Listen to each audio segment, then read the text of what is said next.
Samtang mga puso sa Bacolod City naman, Pagpakay-o sa Burgos Public Market, posible dayunon sa Bacolod City LGU sa pihak sang pagpamalabag sa mga vendor. Yaring balita nga itong gintutukan. Pila na kabulan nga ginabaisan kung madayon bala ang Pagpakay-o sa Burgos Public Market sa Bacolod City. Makapila naman kabeses nga nagsapol ang LGU sa mga vendor, tubtob yung patigayon ang binutuhayo kung referendum.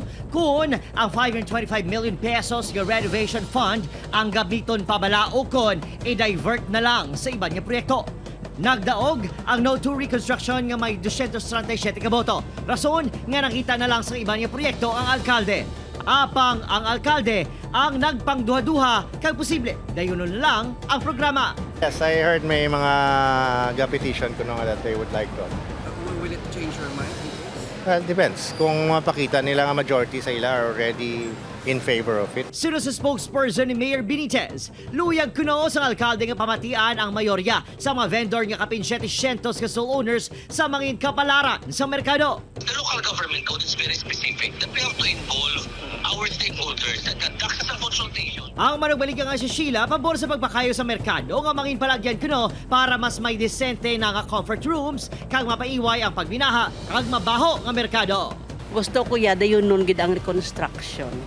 Kaya ang Burgos ya, hindi na gid accessible. Damo di bakasyonista mo nga nagapangumpra.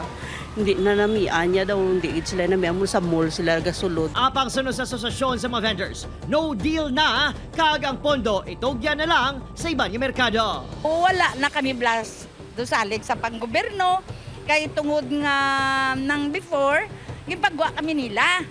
Kagdason pagpasulod sa amon naging bahira na kami. Nagahula sa gihapon ang pondo sa proyekto nga kabahin sa ginutang sa LGU para sa improvement sa mga infrastruktura sa syudad. Opo, Jeril Casillo, Adrian Prietos, Western Visayas.